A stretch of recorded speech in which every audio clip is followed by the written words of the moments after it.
अंबादास दानवे बोलतायत, थेट जाऊयात. खरं तर याची खबरदारी निवडणूक आयोगाची जबाबदारी आहे ही, की जो काही सर्वोच्च न्यायालयाने दिलेला निकाल आहे, मागच्या काळामध्ये अशा निवडणुका झाल्यामुळे जे निवडून आलेले ओबीसी कॅटेगरीतून निवडून आलेल्या जे काही सदस्य होते यांचं सदस्यत्व सुप्रीम कोर्टाने रद्द केलं होतं. मला असं वाटतं निवडून आल्यानंतर सदस्य न झालेलं परवडलं, पण निवडून आल्यानंतर सदस्यत्व रद्द होणं हे सगळ्यात मोठी गोष्ट असते. आणि म्हणून निवडणूक आयोगाची याच्यात मोठ्या प्रमाणावर चूक आहे. आता निवडणूक आयोग काय खुलासा करतात ते बघू, परंतु मला असं वाटतं आज नाही तर उद्या हा विषय येणार.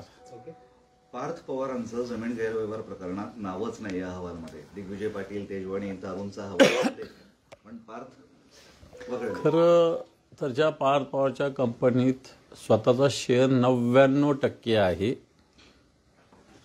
99%, जर त्यांचा या सगळ्याच्यात, आणि ही काही चौकशी फक्त पार्थ पवारच्या विषयी नाही आहे, नसली पाहिजे. एकतर सरकारी जमीन विकता येते का, महारत्नाच्या जमिनीची अशा पद्धतीनं विक्री करता येते का, मग दाब दबाव घेऊन कशा पद्धतीने पॉवर ऑफ अटर्नी ज्या तेजवानी त्यांनी घेतलेली, मग त्याचं व्हॅल्युएशन, त्याचा जो रेडी रेकनर रेट आहे तो काढला होता का, तो जर न काढता 300 कोटीवर अशा पद्धतीनं मुद्रांक शुल्क लावलं. आता हे मुद्रांक शुल्क, ही जमीन जर रद्द व्यवहार करायचा तर ज्याच्या नावावर केलं त्याला आधीचा आणि आता पुन्हा तेवढाच असा मुद्रांक शुल्क भरावं लागेल. आणि म्हणून या सगळ्या विषयामध्ये पार्थ पवार ज्या कंपनीचे संचालक आणि ज्याचा 99% शेअर आहे त्याचं नाव याच्यात येत नाही, आणि ज्याचा 1% शेअर आहे. मला असं वाटतं येणाऱ्या काळात महाराष्ट्रात काय देशात सुद्धा जर अशा घटना गेल्या तर मला असं वाटतं सरकारने अशाच पद्धतीनं न्याय सगळ्यांनाही द्यावा.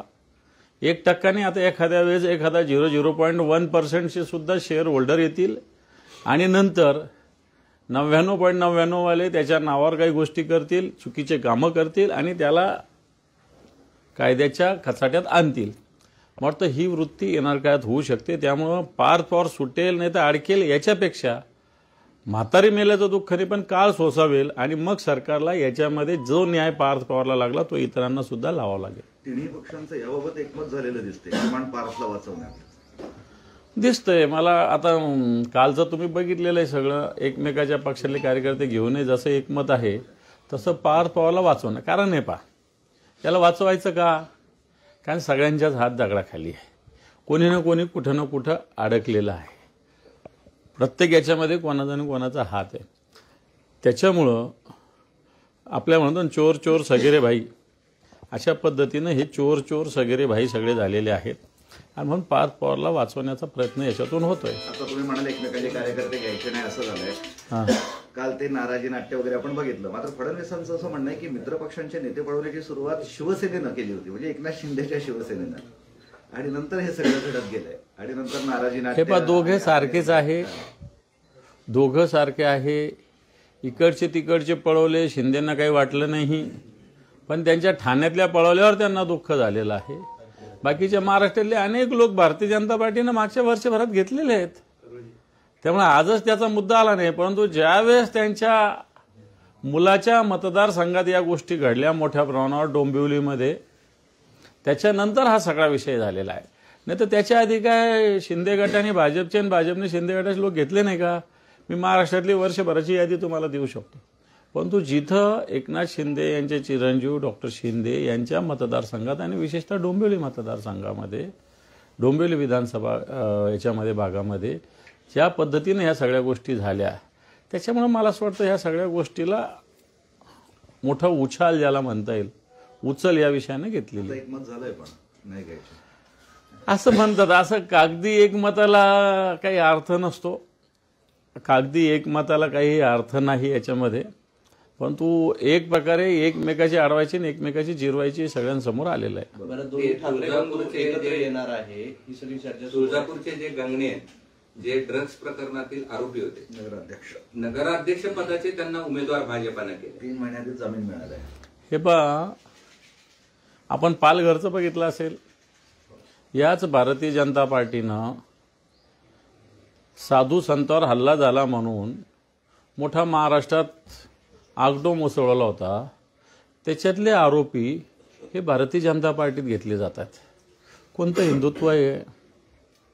आता तुम्ही सांगितलेलं तुळजापूरचा ड्रग्जमधला आरोपी, ड्रग्जमधला तो यांचा नगराध्यक्षाचा उमेदवार होतो. कोणती साधन आणि कोणती सुचिता आहे? कोणती संस्कृती आहे? कोणतं प्रथम राष्ट्र, नंतर पक्ष आणि नंतर व्यक्ती? आता फक्त पक्ष आणि व्यक्ती, राष्ट्राचं काही झालं तरी चालेल अशा पद्धतीनं भारतीय जनता पार्टीचं पूर्णपणे वर्तन देशभरात झालेलं आहे. आणि आपल्या इथे महाराष्ट्रात झालं तर त्याच्यात फार काही वावगं आपण वाटू देऊ नये असं मला तरी वाटतं. ठाकरे बंधू एकत्र येणार चर्चा सुरू होती. आता मुंबईतील जागा वाटपाची जी बातमी येत आहे, मनसेला 50% जागा हवी आहे आणि त्याची तशी मागणी त्यांच्याकडून उभटाकडे केली जाते. काय नेमकं सुरू? मला असं वाटतं अजून अशा कोणत्याही गोष्टी सुरू झालेल्या नाही. ज्यावेळेस निवडणुका सुरू होतील दोन्ही पक्षांना कुठं कुठं काय काय या सगळ्या गोष्टी माहिती आहे. त्यामुळे जागा वाटप हा विषय मला असं वाटत नाही प्रायोरिटीचा आहे. एकत्र येऊन लढणं हे सगळ्यात महत्त्वाचं आहे आणि ते होईल. लोकशाही मराठी ऐका, पहा, जागरूक रहा.